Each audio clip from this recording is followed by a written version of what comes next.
Hello friends, இன்றைக்கி என்னென்னா இட்லி பொடி செய்ய போகிறோம். எப்படி செய்யலான்னு வாங்க பார்க்கலாம். இது உளுந்து வறுத்துடணும். இது பார்த்திங்கன்னா கடலைப்பருப்பு எல்லாமே 1/4 கிலோ போட்டிருக்கேன். அப்புறம் இது உடச்ச கடலை ஒரு 1/4 கிலோ எடுத்துக்கோங்க. காஞ்ச மிளகா கொஞ்சம் நல்லெண்ணெய் விட்டு ஒரு 20-22 அப்படி போட்டுக்கிட்டேன். நான் என் காரத்துக்கு ஏற்ற மாதிரி போட்டுக்கிட்டேன். உங்களுக்கு எப்படி இருக்குன்னு பாருங்கள். கருவேப்பிலை ஒரு 3 கொத்து கருவேப்பிலை. இது பார்த்திங்கன்னா பூண்டு ஒரு 4-5 பூண்டு சும்மா தட்டி போட்டு வதக்கி எடுத்துக்கோங்க நல்லா. இது பெருங்காயத்தூள் போடலை நான் இன்னைக்கு இந்த வாட்டி. இது மாதிரி போட்டால் நல்லாயிருக்கும் சொன்னாங்க. அதனால் இது மாதிரி கட்டியாக வதக்கி வச்சுட்டேன். ஒரு ஸ்பூனு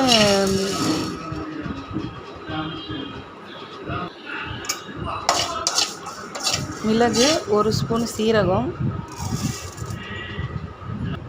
அப்புறம் பார்த்திங்கன்னா உப்பையும் கொஞ்சம் வறுத்து எடுத்துக்கிட்டேன்.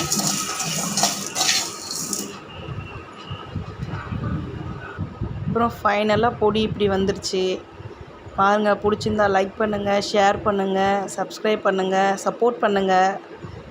எங்களை மாதிரி ஹவுஸ் ஒய்ஃப்க்கெலாம் சப்போர்ட் பண்ணுங்கள். Thank you friends. தேங்க்யூ. என் நம்பரை ஷேர் பண்ணுங்கள், லைக் பண்ணுங்கள், சப்ஸ்கிரைப் பண்ணுங்கள். தேங்க்யூ.